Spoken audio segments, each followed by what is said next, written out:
Para teman-teman akan menjadi makan. And what's it like on him? Isn't he handsome? Handsome and different. It's his stone now. It's his sign. The sign of the chief.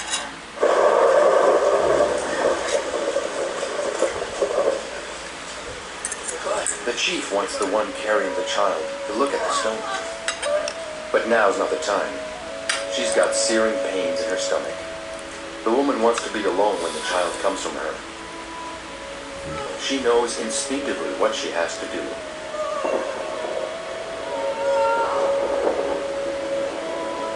The chief is full of hope. The trap, the skin that protects, the stone. But the child, will it come? One time out of two, it's born without breath, like those who fall on the train. Sometimes the pain kills the woman as well. Will a new life begin?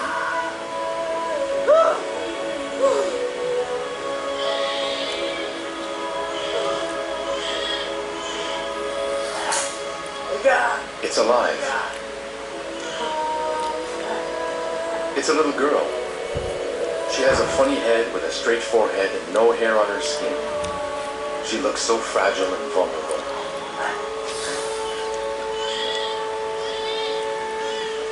The chief doesn't want the cold to take her breath away.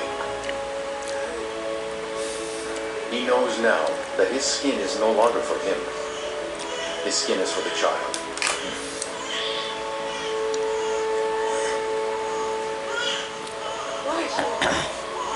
Without knowing it, they've just given birth to a new species of man.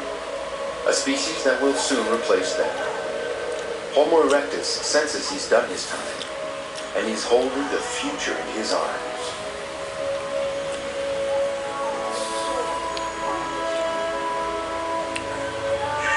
Homo erectus will disappear.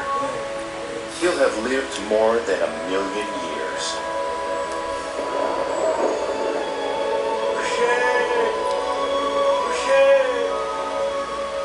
Homo sapiens arrives. He will change the life of man and conquer the world. The evolution of Erectus into sapiens happened over hundreds of generations. Little by little, his body became more slender, his forehead smooth, his brain became bigger, more complex. Sapiens leaves Africa and explores the Middle East. He starts to wear clothing, develops a sense of aesthetics, and makes tools. His thoughts and imagination will turn him into a new man. We are at minus 100,000 years.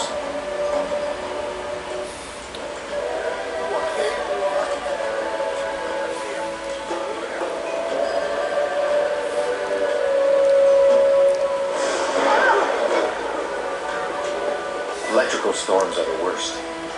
They kill every time. Where does this blinding light come from? Who spits this anger that rattles our skulls? One of us will find an answer to the great mystery of death. He's called Neka, the youth. Ever since he's known how to hunt, Neka protects his mother and little sister.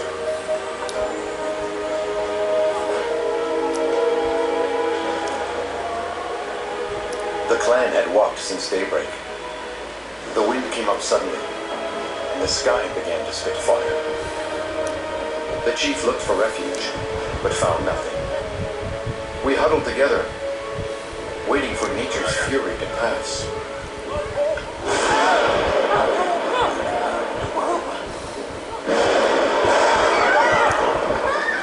Naoki, Neka's sister, got scared and took off. Our mother followed to protect her. That's when tragedy struck Neka's life.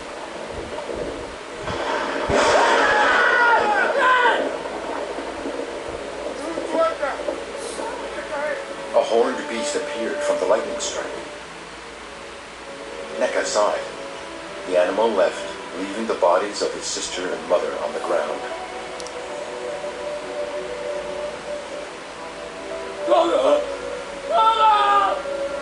motionless.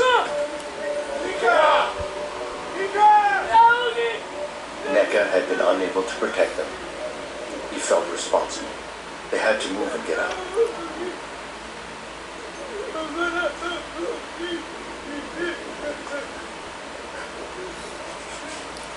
The chief quickly understood that the breath had left them. But NECA didn't want to believe it. He refused to listen or to see what everyone else did.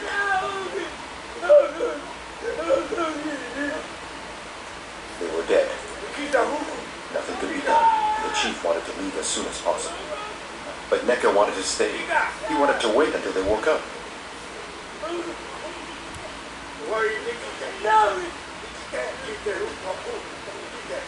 The chief didn't understand, but he couldn't abandon NECA. So we stopped there. At the beginning, it was just for one night.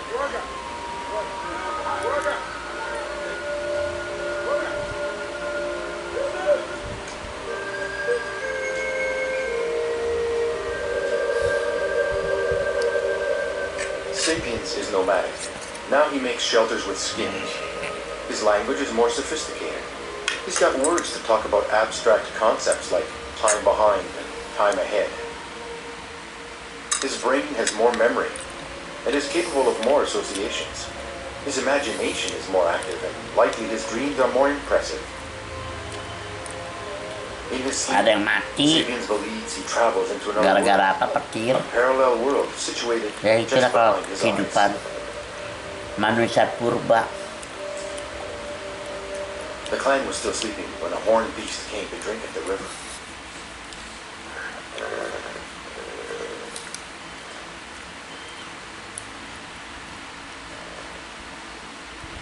The body of an animal this size meant meat for everyone in the clan.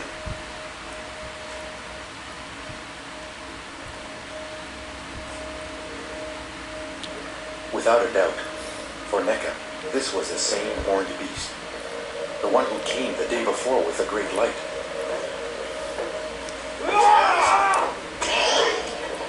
That time the chief wasn't clumsy.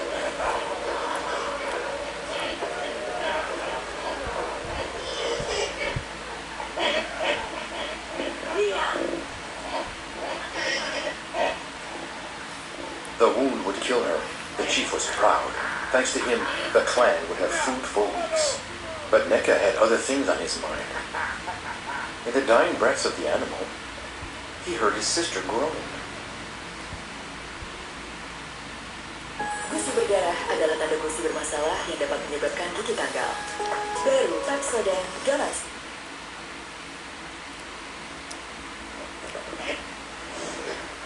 At the same moment the beast died, the inexplicable happened.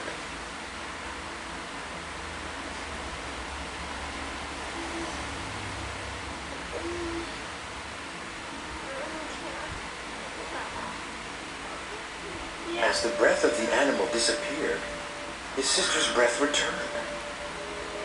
How was it possible? Now keep breathing.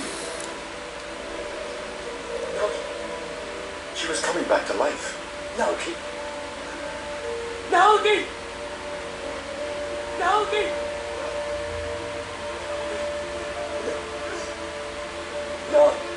Naoki. That's how Naoki came back to us. We were joyful. But NECA was preoccupied. He wanted to understand what had happened. Naoki. Naoki. Naoki.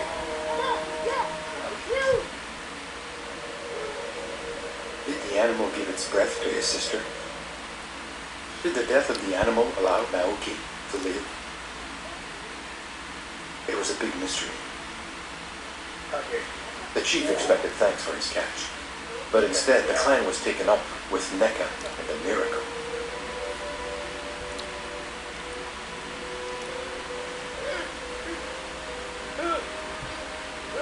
NECA found new hope. Maybe the animal's skin held a bit of breath to revive his mother.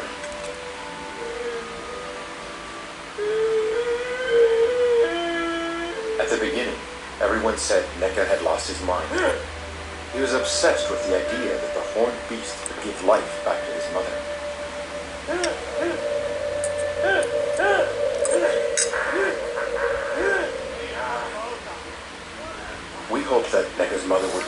too. But we didn't understand his behavior. He didn't eat. He stayed by the body, waiting for a sign. The sign came from above. It was the vultures come to take the body.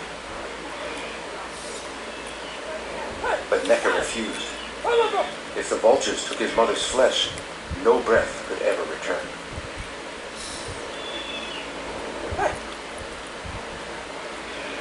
It's perhaps on that day that Homo sapiens invented the first burial place. It protected it, but more important, it kept the decomposing body out of sight. Even without vultures, the body disappeared little by little.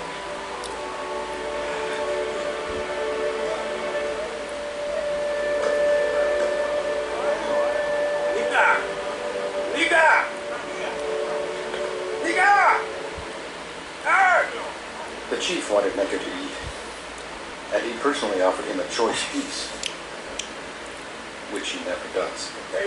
What he really wanted was for Necker to give him the secret of his magic. He wanted to understand how Necker brought Naoki back to life. But he was in for another surprise.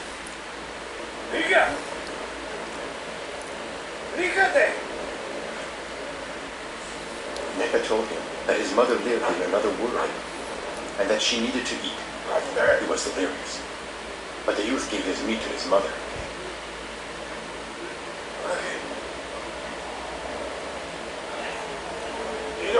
That was too much. She didn't need food anymore. She was dead. A few of us began to believe in this world. The world we went to when we slept, where we could meet the dead. It was the land of dreams. A few days later, 3 clan members decided to leave. There were a lot of us, and fights broke out all the time. They wanted to find another clan and another chief. They couldn't put up with him anymore.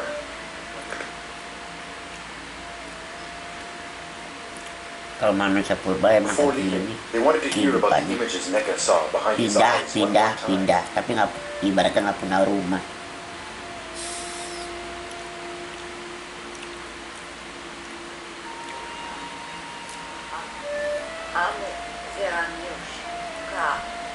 They wanted to hear the extraordinary account of Necker's mother, to remember it, to take it with them.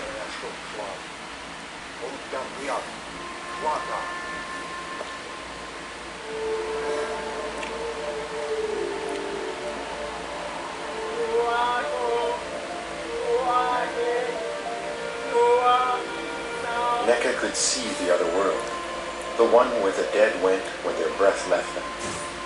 He saw his mother with the horned beast.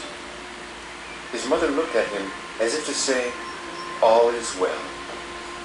She was no longer hungry or cold.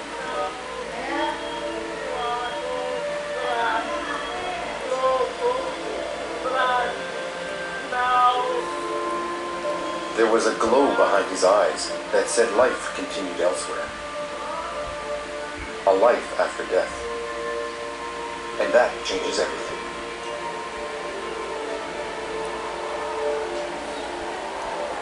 These beliefs are probably the beginnings of religious thought, an extraordinary flight of imagination that will endow sapiens with a phenomenal power, faith.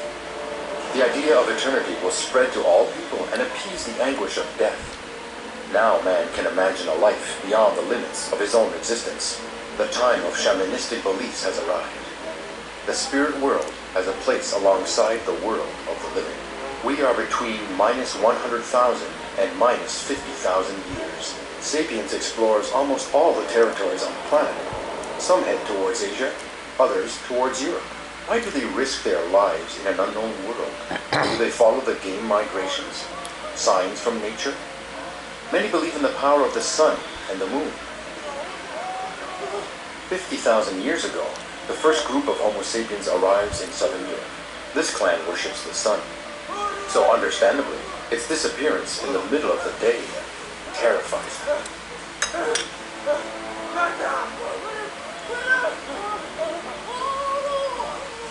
A woman enters a trance to fight against the devourers of light.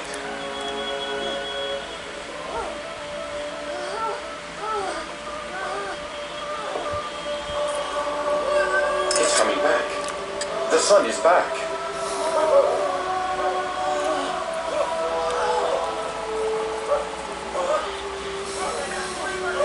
The woman who guides them is a shaman. Her name is Nata. She's the eldest of 3 sisters. For Nata, the darkened sun is a bad sign. The sons must be strong for the clan to survive. They will follow them behind the mountains, to the land where all the sons travel. They should have given up when faced with the immensity of the Alps. Nevertheless, their faith carries them. They don't hesitate to undertake the most perilous trip of their lives.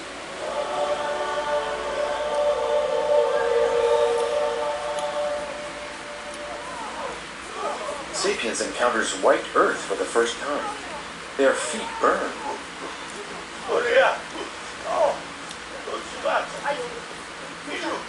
It acts like a skin and takes on the shape of whatever touches it.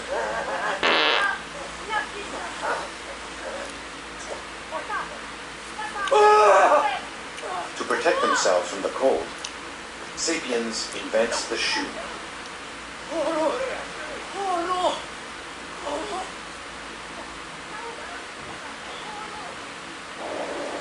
Nothing stopped the shaman's determination. They have to continue their ascent. Their skin starts to tingle, their extremities begin to freeze. They'd like to go back down, but no one dares defy Nata. The shaman decides for the clan.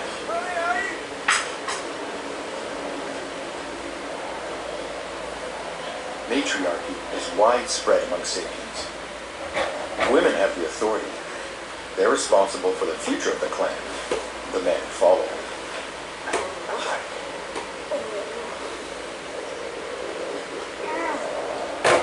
The mute has just lost his ear. There's no blood or pain. What's to be done with his frozen ear? How will they reattach it? The mute awaits the shaman's advice. Nothing can be done, except maybe eat it. No, the mute prefers to eat it himself. After all, it's his ear.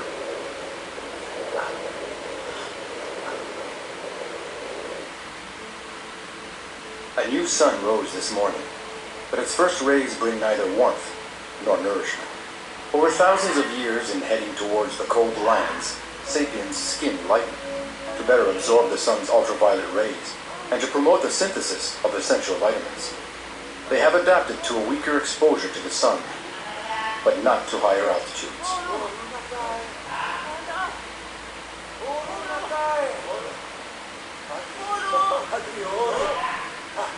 While she slept, Nada's elder sister left for the other world.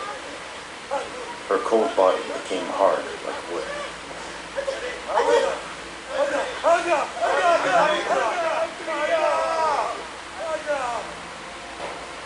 Sapiens' beliefs are as numerous as nature's mysteries. For this clan, there is no burial site. They offer dead bodies to the light. She in turn eats them and brings them to the land of the other life.